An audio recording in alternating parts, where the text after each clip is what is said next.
Hi, everyone. Good morning, everyone. Thanks for joining us today. My name is Sara Espinosa, And I'm Kayleen Heaton. and we're live for our usual Tuesday 10 a.m. Facebook Live with a different topic this week, and I'll let Kayleen get started with it a little bit more. But for those of you that are tuning us in for the first time, we are live every Tuesday on the ISAC Facebook page, talking about different topics on college and financial aid. Okay, and hopefully you guys can all hear us well. We're both at home using our own home internet, so we know it can get a little bit laggy. I also apologize for background noise. It sounds like they are doing a tornado siren test near me right now. But hopefully you can hear me, and if it gets too distracting or anything, please post in the comments, and then we'll be able to adjust for that. But before we get into today's topic for today, we also want to point out that we do have the comment section available on the side. So if you do want to comment on anything or you have questions about anything that we're discussing, please feel free to post up in the side. But today's topic of conversation is I have been accepted, now what?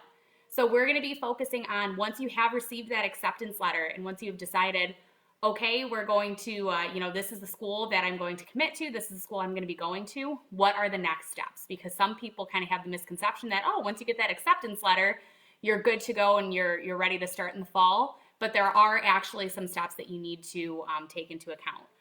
The first one being, generally the first one that I tend to think of is letting the school know that you are actually coming. So just because you've been accepted into an institution, that does not mean that they know that you're coming. That means that they've extended an offer to you, but they are still going to be waiting to hear back from you as to whether or not you're coming. And Sarah, do you want to talk a little bit about decision day? Sure, and tornado siren just started here as well. So just bear with us for a second. And I actually have I guess now in retrospect, it's a funny story, but when it happened, it wasn't so funny. So I actually got accepted to UIC. That's the college that I had applied to that didn't plan on going far away from home. So I got accepted to UIC. I was really excited. I got my acceptance letter stashed in the closet, and I was like, I'm going to college in the fall. And I thought that was it. And so then come spring, closer to spring, my sister had gotten accepted to U of I. And she was like, I'm filling out this form that's supposed to let U of I know that I'm coming. And I was like, you're supposed to actually let them know you're coming. And so I checked my letter, and I had already missed the deadline, the intent to enroll date deadline. And so I actually ended up getting waitlisted at UIC because by this point I had already missed their deadline. I had already had, the number of students that had committed to coming to UIC was already basically at their limit. And so I ended up getting waitlisted for the school that I wanted to go to because I didn't let them know on time. So be sure that you guys do let your school know that you are coming. It's also kind of nice if you let schools know if you're not coming after all, just because they know that then that seat is available for another student. And that just applies in general for anything, not just for admissions, but also for financial aid, for scholarships, things like that. If you decide not to go to a specific institution, it's kind of nice to give them a heads up, just because that way they'll know that spot is open for another student that might be waitlist like me, or that might need it, or or maybe didn't get it the first time around. Yeah, and with decision day, typically it's May 1st. That's National Decision Day, so that means once you have that offer, you have until May 1st to let them know that you are coming. And if you don't let them know by May 1st, they then can begin going off of their wait list. So, you might have been accepted initially, but like Sarah, if you didn't let them know by May 1st, they then are going to move to the people on their wait list, and you might end up getting waitlisted then because you didn't let them know by the date that they gave you and they already started working through the wait list. So just be aware of that. And like Sarah said, it's so good to let the schools know, especially if you've applied to numerous schools, the ones that you aren't going to be attending. If you let them know you're not going to be attending, it's going to do two things. The big thing is it frees up that financial aid for another student that is actually planning on attending and would like to go to that institution. But the other big thing it's going to do is it's going to, for the most part, stop them from emailing you. They will stop emailing you if they know you've committed to another institution. And I'm sure if there are any seniors watching this, your school email is absolutely flooded with a bunch of different promotional emails from a bunch of colleges and institutions. So it's always good to kind of clear up some space. And if you let them know you're not coming, they'll likely take you off their listserv. And I will add that right now we are working under her, like colleges are operating under a little bit of different conditions with all of this coming up with COVID-19. And so I have seen institutions that have actually started to push back their decision day from May 1st into June or July. So we encourage you to check with your specific institutions to see if either the decision date change, the deposit due date change. Some of those colleges realize that students might be in different circumstances right now, with parents being laid off, with the students, maybe not having jobs either. So reach out to your college, let them know also if you already completed your FAFSA, your financial circumstances change because you don't have a job or your parents don't have a job. Contact the financial aid offices because they can make adjustments if you have documentation that shows the circumstance that you're in. So there is another process, and we've talked about it on some of the different Facebook Lives, but there is a process for special circumstances requests. And so if you have a situation that's now affecting either your household, your finances, something that impacts your ability to go to college or to pay for college, if you let them know, they might be able to make some guarantee. It is up to the college's discretion, but you can let them know what your situation is, and they may be able to accommodate that. One thing that I mentioned on one of the previous Facebook Lives is that the NAC, which is the National Association for College Admission Counseling, has on their website a tool, sort of like a database where colleges have been adding their information, and there's a note on there of the colleges that have postponed decision day or their deposit day, pushed it out a little bit further. So I encourage you to check on that database and see if any of the colleges are on there, or any of the colleges that you're interested in going to, because that way you'll know for sure what the new date is. Now, after you have, figured out which school you're going to, you've decided you've committed to that school, you've accepted. Something else that you want to do is when you notify a school that you are coming, you have to go through, or you're going to want to go through your financial aid notification, and you're going to want to look through that and be sure that you accept any aid that you would like to receive, and you decline any aid that you wouldn't like to receive. So remember, when schools create and they package you, they're going to give you that financial aid notification letter. And it's actually not a letter. You're going to see it on your student portal. They used to be called financial aid award letters, but we're trying to get away from that language because they no longer actually come in letter format. So we've been calling them financial aid notifications. But when you get that financial aid notification, you want to go through there and you want to make sure that any aid that you want to receive, you're accepting, and any aid that you do not want to receive, you're declining. Remember, everything on that aid notification can either be accepted or declined. And students sometimes get confused, especially with loans. They think if it shows up on their financial aid notification, that means that they have to accept it or they have to accept the full amount that they're being offered. That's not the case. You can choose to decline those loans if you have some savings from grandma that she's going to be giving you, and you're like, no, I don't need to take out loans for my freshman year.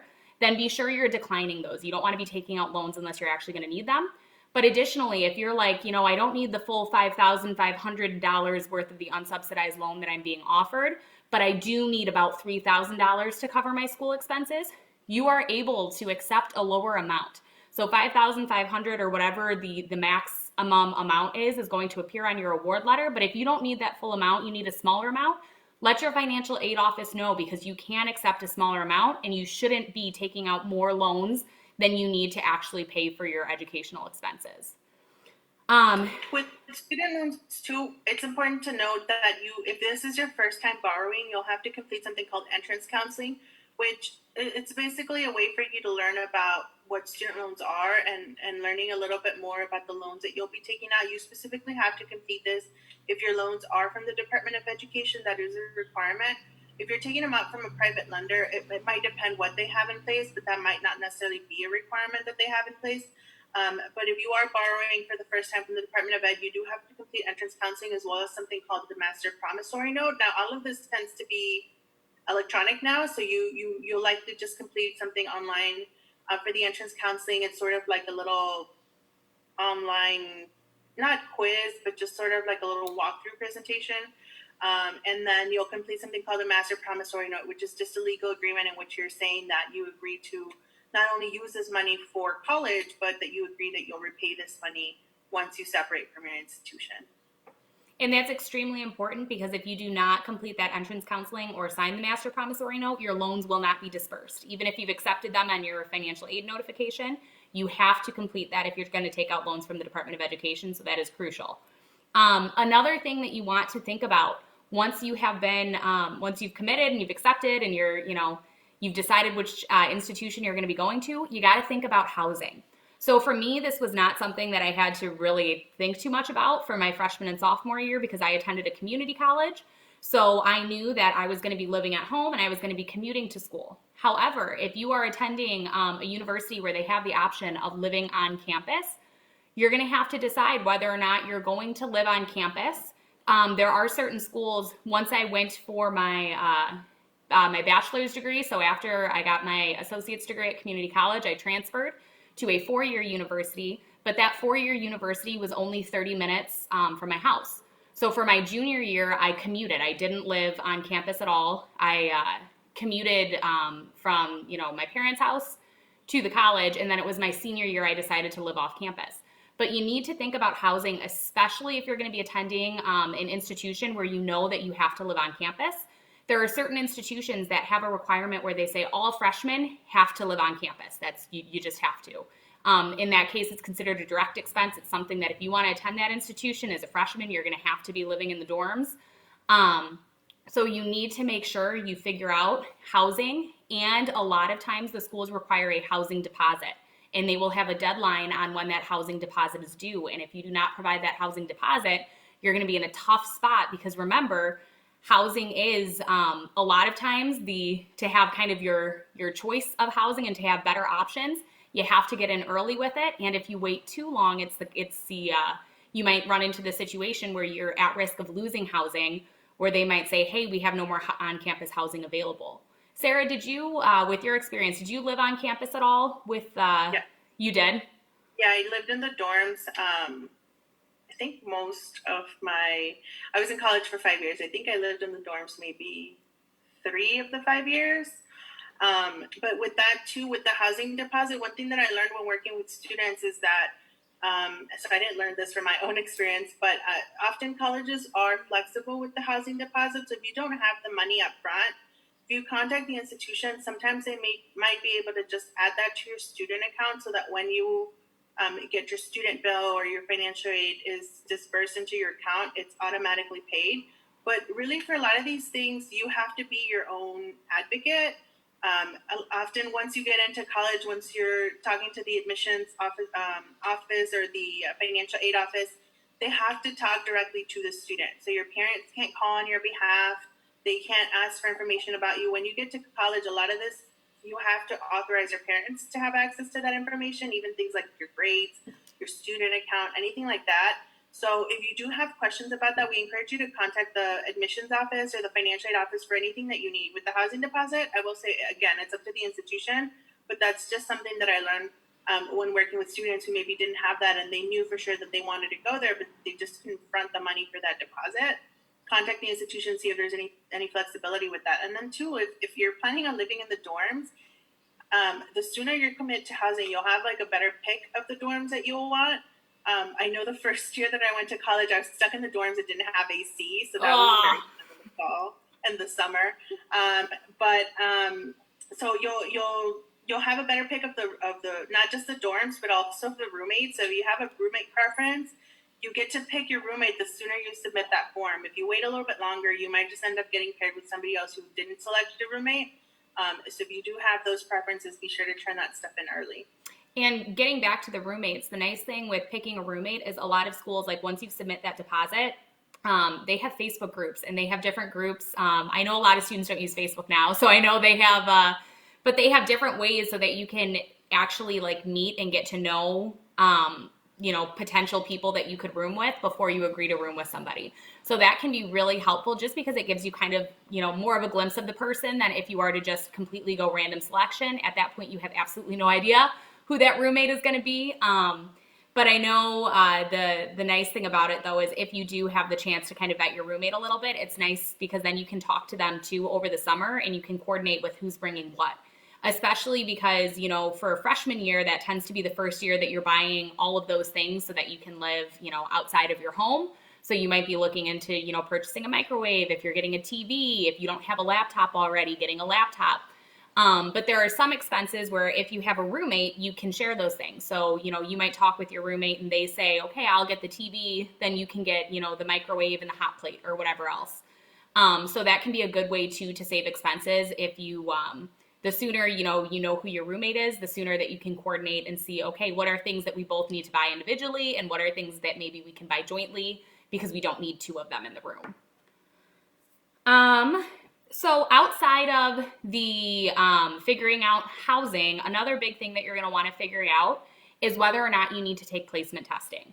Now, you will be notified if you need to take placement testing, and typically I believe the two main ones that they have you do, it's reading and math. Is that correct, Sarah? And I know I didn't have to, I went to, like I had mentioned, I went to community college for my first 2 years, and with I got one of the scholarships that I got, you had to have a certain ACT, so I did not have to take placement testing because the ACT score that I had gotten was high enough that they didn't need me to take the placement testing. So that's the way that it's going to work at some institutions and universities. They might say, because you turned in your SAT scores and your scores were high enough, you don't need to do this, or because you're getting, you're in the honors program or the academic excellence scholarship or something like that, you might not have to do placement testing.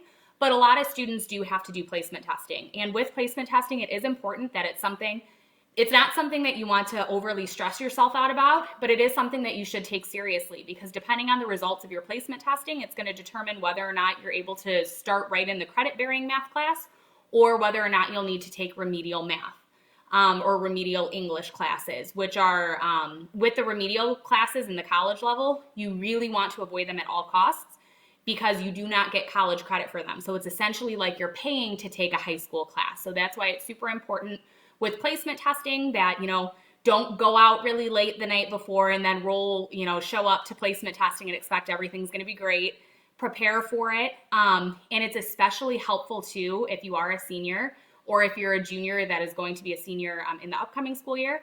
Consider taking math, and I know you have to take 4 years of English, but consider taking that 4th year of math, because that really does help with placement testing if you didn't have a break, a year-long break before you take that placement test. So just consider that, and your schools also might have the option of taking a transitional English or a transitional math course, and if you take those courses and you pass with an A, B, or a C, what that means is you immediately will be entered into credit-bearing math class if you attend your local community college. So there are definitely options if you are worried about remediation at the college level and you want to avoid it. You definitely have options, but you do just need to be aware that placement testing, that's how they're determining what levels you're going to get placed into for those general education classes.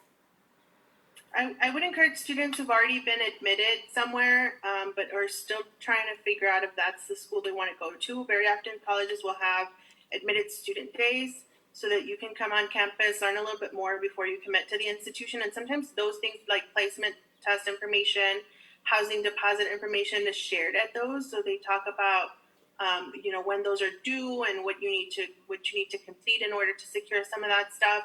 So if you have the opportunity, attend an admitted student day. I know now a lot of institutions are doing a lot of this stuff remotely. So check out their websites and see if they're maybe offering something online, like a virtual student day or something like that, because you'll be able to get some of the information directly from the admissions office or the financial aid office at your institution or the institution you're considering. And that might help you make a decision if you're still kind of on the fence about which college you want to go to. I think that would be one of your best options to not just learn a little bit more about the college, but interact directly with some of the people that might be able to better answer your questions for a specific institution. And once you have been accepted into, whichever school you're planning on attending and you've committed and you're going to be going there, it's also, I know I didn't have the option of visiting a lot of the schools that I was applying to just because finance reasons, and I was in spring sports and it was very difficult for me to be able to find time to do it. But once you have actually, committed to an institution, if you have not visited, I highly recommend that you go and you visit. Just because at that point, again, you're able to take care of a lot of things. You can walk around and you can figure out, oh, hey, this would actually be, the preferable dorm as opposed to this one. Whereas if you're just looking online, you might not have any idea of that. Additionally, you can also, if you've registered for classes already, you can walk kind of your route that you're going to have to take, which is super helpful. I know I did that my first 2 years with the local community college. I would show up still during summer just because I, wanted to be the big shot and not have to look at my schedule while I was walking around. So I definitely did some dry runs over the summer where I drove to the school and I just walked so that I knew, okay, this is how I get to this class. This is how I'll get to this class. Because even if you are attending a community colleges, campuses are big. And it can be daunting, especially because every building has different names and they're not all interconnected. So you might have to go to different spots. And it's super helpful to figure out parking. Like, okay, which building would it make the most sense for me to park at if I have to attend these 2 classes today? And I know for my friends that went to a 4-year university at the start of their freshman year, a lot of them had a rude awakening when they were walking from their dorms to their first class, because they're like, it was like a mile and a half. Like, I had absolutely no idea. I showed up late. So just knowing those kind of things can be super helpful. And this brings me to another thing, which would be my biggest piece of advice. Know when to register for classes. So there are going to be registration dates for every single semester or trimester, or whatever schedule your school is on. They're going to have dates when registration opens. Know when it opens and know when it's available to you. Sometimes preference is given to students that are, closer to the end of their degree programs, so that if there's a registration period, those students get to register earlier and then freshmen have to wait until this day. Whatever your date to register is, know when it is and know when it first opens, because if you are late to the game with registering, you are going to end up with the 8 a.m. classes and you are going to end up with the professors that, you hear stories about, because students are quick to register, and the worst thing that can happen is that if a class is full, you might not be able to take that class then, and you might have to figure out a different method. I was really good with registering for classes during my undergrad, and then I took some time off, and then I went into my master's program, and I completely forgot about registration. So my first semester of my master's program, I had to take a bunch of classes that I was not planning on taking, and it was just a pain. I had to work with my advisor because some of the classes required prerequisites, and it was just a disaster. So be sure that you know when registration is, especially when you're closer to the end of your degree, because if you miss out on being able to take a class, that might prolong the time that you might have to be enrolled another semester to make that up. Sarah, how were you with registration? So I feel like a lot of the stories that Kayleen and I have to share today are just sort of like, don't be like us kind of thing. I know when going back a little bit to when you talked about doing like a practice run of where your classes are, there was a semester where that was the first semester that I did it. And that's how I realized that semester I had to bike on campus, because my back-to-back classes were on opposite ends of the campus, so there was no way I could get there walking. But with registration, I also showed up to orientation not having registered for classes or even knowing what classes I wanted to look at. So I ended up taking something like organic chemistry, which I absolutely hated, but it was the only science class that still had availability, and I needed a science class to take. So yeah, the sooner you pick and the sooner you look at some of that stuff, you might get better options. I mean, I feel like very often when you're a freshman, you still get the last pick of courses, because the students who are already in college have to pick the classes that are specific to the majors that they've already chosen. But even within that, a lot of the freshman classes, a lot of those large lectures, they will have different times. And if you don't do that soon, you're going to end up stuck with the worst time slots that nobody wanted, that are going to make you be up earlier than you probably wanted to be. So yeah, the sooner you do that, the sooner you'll be able to figure out your schedule for each semester, specifically freshman year. I think freshman year, you'll be excited. It's a really exciting time to go onto your college campus, figure out what's there, what you're going to be doing, but then also trying to figure out your courses. That's not something you want to be, you kind of just want to get rid of that at the beginning, figure out your courses, have that schedule set so that you just know, look, okay, I'm going to show up on campus. I already know where I need to be. Mm-hmm. And I think something else too to consider, and I know we're running shorter on time, but this is a good last thing to leave you with, is thinking about whether you're going to be working and whether or not you were awarded federal work study. So if on your financial aid notification, federal work study showed up and you've been offered federal work study, it's going to tell you the amount. So it might say $4,000 or $3,000 worth of federal work study. However, a lot of students, especially freshmen, kind of make the mistake of assuming, oh, hey, it's on my financial aid notification. This means that this is $3,000 that I'm just getting. That is not the way that it works with federal work study. So if you have been offered that amount, what that means is that you are eligible to apply for and get hired at a federal work study position and work that position up until you have earned that amount of money. If you decide not to, that is $3,000 or $4,000 that you will not be getting then, and that becomes an expense that you will have to figure out how to pay. So it's really important, if you've been offered federal work study, colleges will have a priority deadline, and they will say that federal work study positions, they'll have listings of them. A lot of times this is available online, and it's going to have a listing of all the federal work study positions, and they'll say if you've been offered federal work study, you want to apply before this date. Otherwise, they open up those positions just to all students. So they'll hold those positions because they're just federal work study. It's a part-time job that's on campus. And so they'll hold those up until for students that have been awarded federal work study on their financial aid notification. But then after that deadline passes, they open it up to all students. So those jobs are hot jobs and they tend to get grabbed up real quick just because they're a part-time job on campus. So they'll work around your school schedule. You're going to be working, your coworkers are going to be, your peers and fellow students. You don't have to worry about transportation for the most part. It's not something that you're going to have to, travel 10 miles off campus to and from your workplace. It's something that's going to be located likely on campus. So with federal work study, again, if it did appear on your financial aid award notification, start looking at the list of federal work study jobs and figure out which one you'd want to apply to, because the sooner the better. Again, the sooner you can get at those jobs, the good picks or the jobs that everybody wants, those ones are going to go fast. So you just have to be aware of that when you are thinking about, walking onto campus in the fall. You want to make sure that if you have federal work study, you're thinking about the positions that you want to apply to. And then federal work study also has some added perks, like the following year when you complete your FAFSA, any funds you made from work study don't count towards the calculation of your EFC for the following year. So even though you get it in the form of a paycheck, it's not considered income because it's technically financial aid. So it's considered income, but it's just not income that you would count towards the calculation of your EFC. So just because you're getting this doesn't necessarily mean that next year they'll say, oh, I see you made an extra $3,000 this year. That means that you can afford to pay more for college next year. No, it's already considered financial aid, versus if you're working an off-campus job, that is considered available income that you can use to pay for college, because that's not money that's necessarily a financial aid program. The other thing is, depending on the job that you have on campus, and I don't know if you had work study feeling, but I worked on campus a couple of different jobs. So the one that I had the longest, and from freshman year all the way through senior year, was I worked as an assistant at the study abroad office. And so when I decided I wanted to study abroad, they were like, okay, well, you can leave for a semester and we'll keep your job here. When you come back, you can have it back. Which, I mean, if I worked anywhere else, if you're gone for 6 months, nobody's going to be like, here's your job when you get back.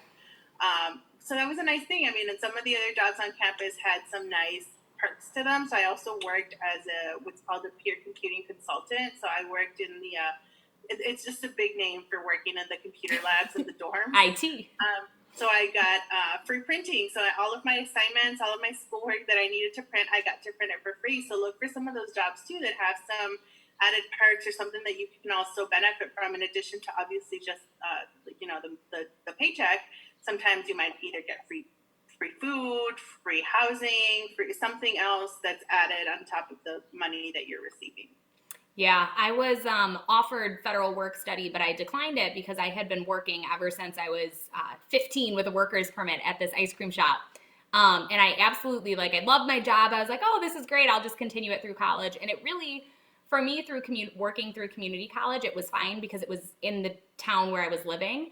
But it did get pretty difficult my junior and my senior year when I was in Elmhurst, because then not only was I having to pay in gas money to be able to, drive out to and from my job, but I would get really envious of my roommate who she had a federal work study position, and during finals week, they were like, oh, don't worry, you don't have to come in, we know it's busy. And during spring break and things like that, she wouldn't get scheduled. Well, I was working at a Dairy Queen that's, open. So they would just schedule me whenever they needed me. So there was a lot of things where I was like, oh shoot, like I had planned on doing XYZ for spring break, but I got shifts scheduled at work. So that is something else to consider. And yeah, I definitely think that, federal work study positions, they make a ton of sense, especially if you're going to just be doing, if you were otherwise just going to be doing a part-time job. Anyways, there's a lot of added perks to them. Well, I think that is about all of the time that we have for today. So again, remember, we are going to be offering these every single Tuesday. So next Tuesday, we're going to have another Facebook Live, same time, 10 o'clock. Sarah, I'm blanking. Do you know which one we are doing next Tuesday? Yeah, we're talking about applying for scholarships and other ISAC programs. But stay tuned, because one thing we also want to address is any questions or concerns that students or parents might have with dealing with the current circumstances with Yes. COVID-19. So if you all have any questions that we can prepare for within the next couple of weeks, something for you guys, please leave them in the comment section, because if there's something that you're encountering issues with that you don't know how to address, or that you think other people might find useful. So even if you're not a student or a parent, but you're watching this video, if you're a counselor, and see these are some of the questions that you're getting from your students, we appreciate you leaving them in the comment section, because we want to make sure we put something together for students and families as they navigate some of these difficult times, and also trying to balance that with the college and financial aid process. So if you do have anything that we can talk about, we greatly appreciate if you leave any questions, suggestions in the comment section of this video. Great. And stay safe out there. Thank you to those that joined us live. We had a decent amount that joined us live, which is awesome. And we look forward to seeing you all next week or in the near future. Thank you. Bye.